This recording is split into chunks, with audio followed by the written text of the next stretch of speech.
आज की क्लास शुरू करने जा रहे हैं। कुछ बच्चों की दिक्कत थी कि सर ट्रेडिंग अकाउंट में कल, क्योंकि हमने ट्रेडिंग अकाउंट का प्रोफार्मा बनाया है, कोई ऐसी चीज उसमें नहीं बताई थी कि बच्चा वहां समझे। कल हमने कुछ चीजें बनाई और कुछ प्रोफार्मा बनाया था। आप लोग यहाँ सीधे देखिएगा, आज भी हम एक क्वेश्चन लगाएंगे आपके सामने। Trading account is very easy, लेकिन आपको उससे पहले कुछ स्टेप आने चाहिए। रवि ध्यान देना बेटे, देखिए हमने सबसे पहले कहा बेटे आपने जर्नल एंट्री बनाई।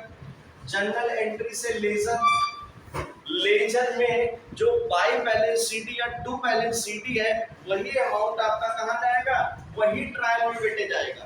ठीक, ट्रायल आपने कई क्लास का हमने वीडियो भी बनाया, कमेंट भी बच्चों की आई, वैसे हमने समझाया भी है और उसमें अच्छे से बच्चों ने लिखा भी है, तो कमेंट भी अच्छे अच्छे आ गए। तो ट्रायल बैलेंस में बेटे जो भी लेजर पोस्ट करते हो ना, है ना, तो ट्रायल बैलेंस में जो भी लेजर पोस्ट होते हैं जैसे cash account, bank account, purchase account, sales account या कैपिटल अकाउंट, कोई खर्चा उसका अकाउंट, ये सब क्या है उसके अंदर लेजर ही तो पोस्ट हुए हैं एक तरीके से। तो जो ट्रायल बैलेंस आपने बनाया है उसमें जितने आइटम दिख रहे हैं, फिर सुनिएगा, ट्रायल बैलेंस में जितने आइटम दिख रहे हैं इनकी पोस्टिंग एक बार होगी। एक बार चाहे वो ट्रेडिंग में अकाउंट में जाए, चाहे आपकी प्रॉफिट एंड लॉस अकाउंट में जाए, चाहे बैलेंस शीट में जाए। इसका मतलब और कोई अपने पास नहीं डाल ले जी, बिल्कुल नहीं डाल ले। कोई भी इंडस्ट्री है जिसका आप अकाउंट बना रहे हो, अगर उसमें ट्रायल बैलेंस में जितने आइटम आ रहे हो, मैंने आइटम जैसे बताए, जैसे उसमें कैश अकाउंट पड़ा होगा, बैंक अकाउंट पड़ा होगा, परचेज अकाउंट पड़ा होगा, सेल्स अकाउंट पड़ा होगा, कैपिटल अकाउंट पड़ेगा, कोई खर्चे का अकाउंट पड़ा होगा, कोई इनकम का अकाउंट पड़ा होगा, तो ये सारे बड़े सारे अकाउंट है ना। तो जितने ट्रायल में आए हैं, ठीक है, उनके अंदर जो भी ट्रायल के अंदर आइटम आया है उसकी पोस्टिंग होगी एक बार। एक बार चाहे वो ट्रेडिंग अकाउंट में हो, चाहे आपका प्रॉफिट एंड लॉस अकाउंट में हो, चाहे वो आपका बैलेंस शीट में हो, यानी इन्हीं तीन में आएगा कहीं ना कहीं। अच्छा, अब ये देखना है परचेज में क्या आएगा, सॉरी ट्रेडिंग अकाउंट में क्या आएगा और प्रॉफिट एंड लॉस अकाउंट में क्या आएगा। हमने कल ये बताया था बेटे, जो आपके डायरेक्ट नेचर के खर्चे हैं वो सारे के सारे कहाँ आ जाएंगे, ट्रेडिंग अकाउंट में, और जो इनडायरेक्ट नेचर के खर्चे होते हैं वो कहाँ आ जाएंगे, प्रॉफिट एंड लॉस अकाउंट में आ जाएंगे। तो इसका मतलब जितने भी असेट्स हैं, लायबिलिटी हैं, वो सब कहाँ आ जाएंगे, वो सब आपके आ जाएंगे बैलेंस शीट में। अब ये हर बच्चे को पहचानना पड़ेगा, क्योंकि आज मैंने इतनी क्लासेस ले ली है जर्नल एंट्री से लगा के, तो उसमें बच्चे को ये समझ में आ जाना चाहिए हम बिजनेस के लिए खर्चा क्या होगा, हमारे बिजनेस के लिए इनकम क्या है, हमारे बिजनेस की असेट्स क्या है, हमारे बिजनेस की लायबिलिटीज क्या है। क्योंकि फर्स्ट डे क्लास में सबसे पहले हमने यही दिखाया था कैपिटल क्या होता है जी, लायबिलिटी आपकी क्या होती है, short term liability, long term liability, ये सब समझाया था। ऐसा नहीं सब कुछ समझाया था उसमें। एंड आपके करंट असेट क्या है, फिक्स असेट क्या है, टेंजिबल असेट, इनटेंजिबल असेट, सबको बाइफरकेट किया था। तो ये तो अब समझ में आ गया कि हमारा जी बिजनेस, हमारे बिजनेस में क्या खर्चा होगा वो हमें पता है, क्या लॉस होगा वो हमें पता है, क्या इनकम है वो हमें पता है, क्या असेट है, क्या लायबिलिटी, ये हमें पता है ऑलरेडी। ठीक है, अब ये पता है तो जो भी ट्रायल बैलेंस में यही तो सब आइटम आए होंगे।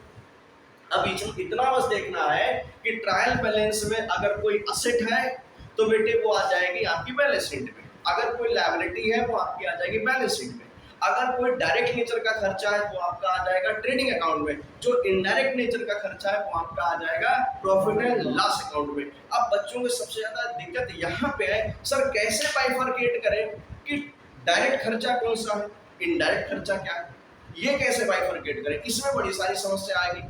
इसमें बेटे हमने एक क्लास ली थी, हालांकि कुछ बच्चों को नहीं समझ में आया था उस समय क्योंकि कुछ बच्चे एब्सेंट थे।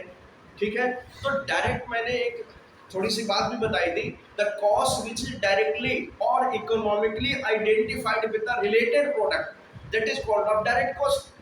The cost which is not directly identified or economically identified with the related product that is called of indirect cost. इसका मतलब आप अगर कोई चीज मैन्युफैक्चर कर रहे हो या अगर आप अपने बिजनेस में कोई ट्रेड कर रहे हो, ट्रेडिंग नेचर का बिजनेस है, सामान खरीदते हो बेचते हो, खरीदते हो बेचते हो, खरीदोगे कॉस्ट पे, बेचोगे सेल्स प्राइस पे, यानी सेल्स प्राइस में मैंने ये भी बताया था बेटे कॉस्ट प्लस प्रॉफिट होता है।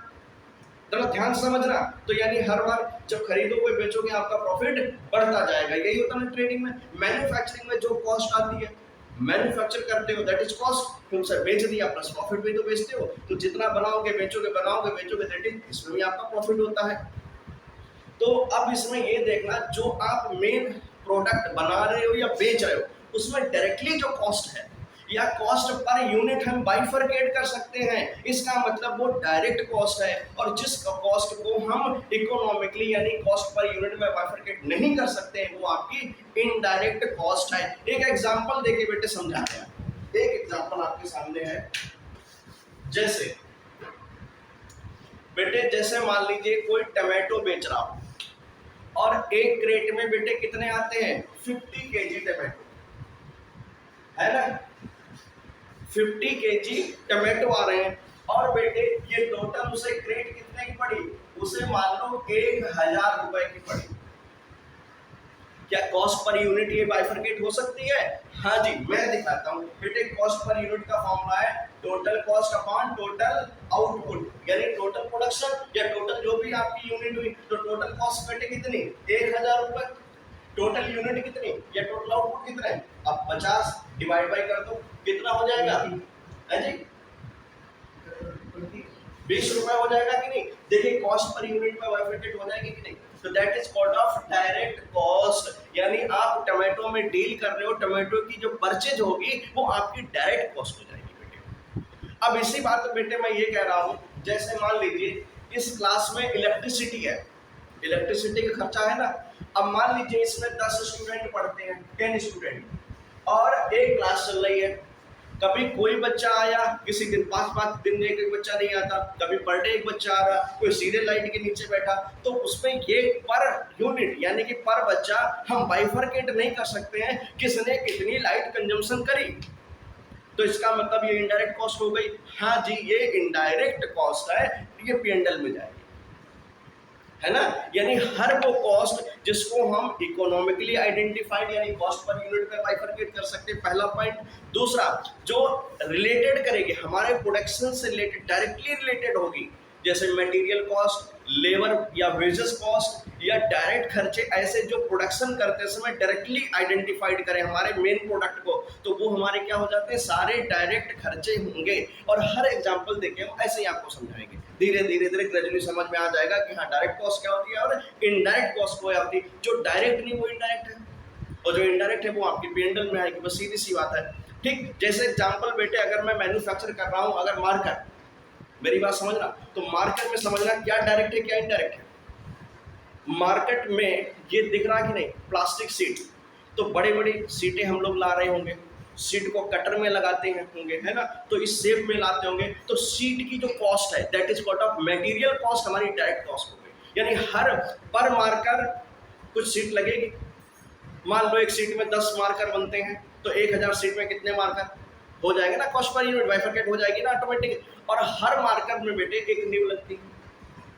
1000 मार्कर हमने प्रोडक्शन करे तो 1000 नींव की नीड पड़ी कि नहीं पड़ी, that is cost per unit हो जाएगा कि नहीं हो जाएगा। तो यानी ये भी डायरेक्ट कॉस्ट है कि नहीं है। अच्छा, इस पे बेटे वेजेस लगा होगा, इस पे क्या लगा होगा, वर्कर। भाई देखिए इसे इस शेप में लाने के लिए वेजेस वर्कर ही तो काम करते, प्रोडक्शन करते ना। तो जितने प्रोडक्शन हुआ है, जितने महीने काम चला है, जितने प्रोडक्ट, और मान लीजिए आउटपुट निकला है इनका एक महीने में कितना, 1 लाख, वेजेस कॉस्ट आई बेटे कम से कम आपकी 10,000, तो डिवाइड बाई कर लो, पर यूनिट आपका पर कॉस्ट पर यूनिट आ जाएगी। ठीक, लेकिन ऑफिस में अकाउंटेंट साहब बैठे है ना, प्रोडक्शन हमारा इसका हो रहा है और वो कैलकुलेशन कर रहे हैं।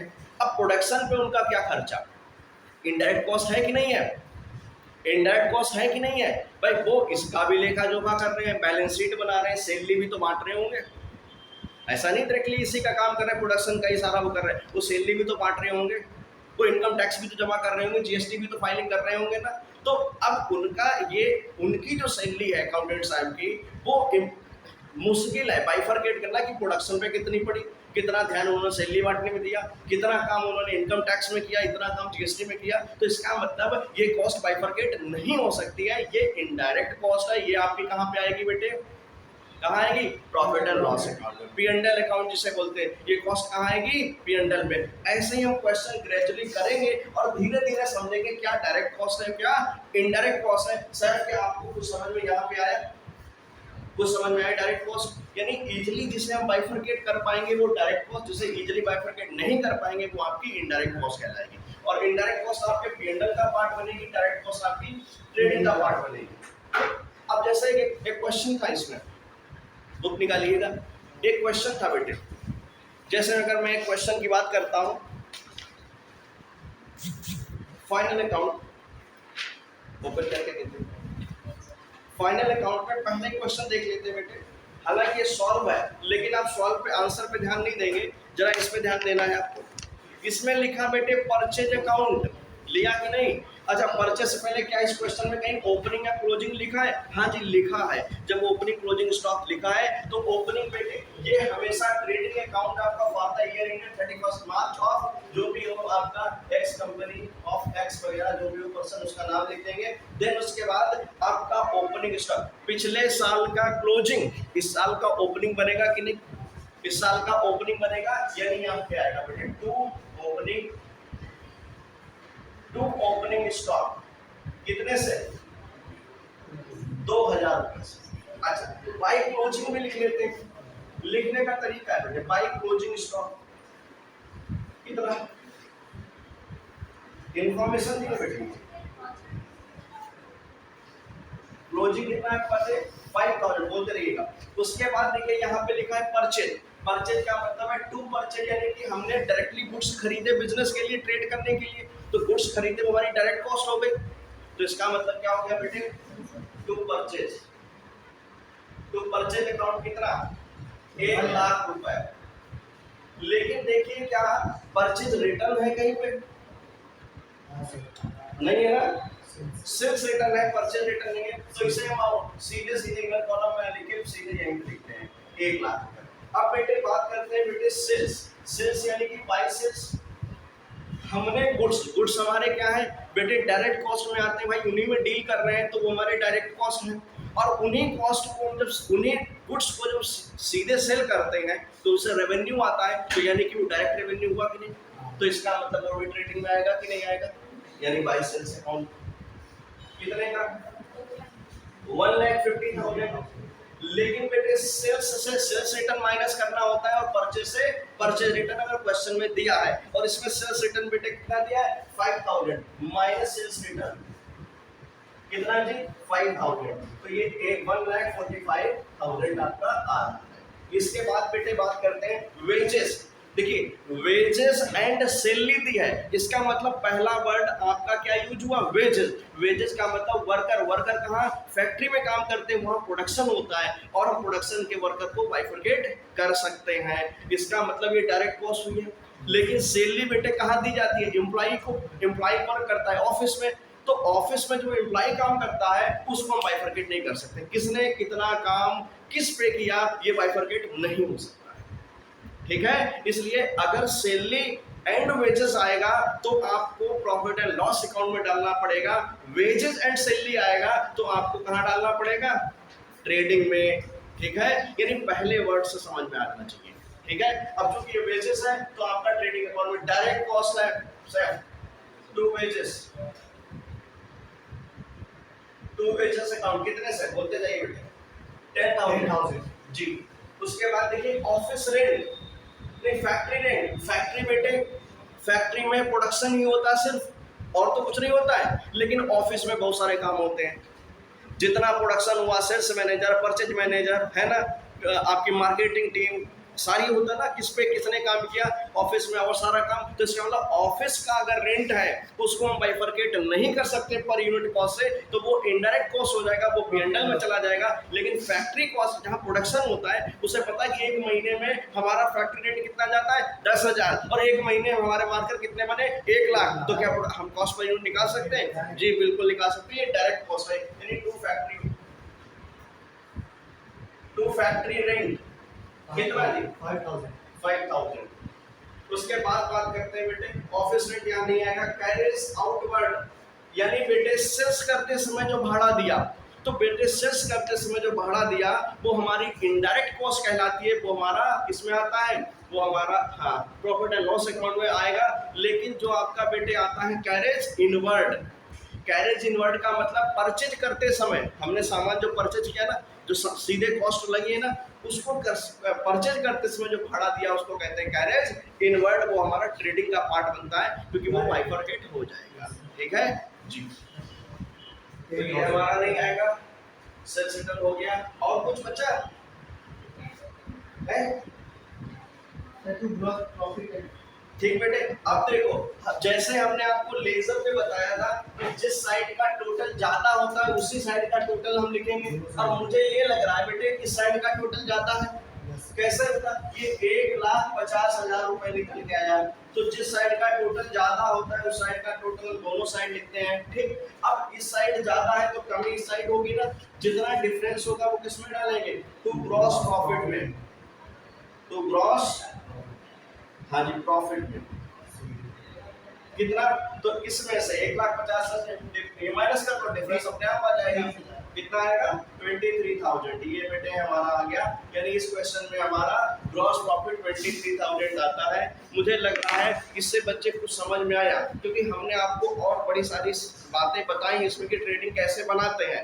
ठीक है, और आगे एक और वीडियो इसका बनाएंगे, थोड़ा बड़ा क्वेश्चन लेंगे तो उस पर ट्रेडिंग और ज्यादा समझ में आएगा। ठीक है, और फाइनल भी हम एक बार बैलेंस शीट तक के अकाउंट पूरा बनाएंगे फुल पेज क्वेश्चन, जिसमें ट्रेडिंग, P&L और बैलेंस शीट एक साथ बन रही हो, तो आपको उसमें और बाइफरकेट समझ में आ जाएगा कि कैसे क्वेश्चन हम करते हैं। बट दैट्स इट आज के लिए, बाकी आप लोग कमेंट करिए हमें क्या बताना है वो आप बताते रहिएगा। ठीक, हम डिमांड पे वीडियो ऐसे बनाते रहेंगे, आपका प्यार हमें मिलता रहेगा।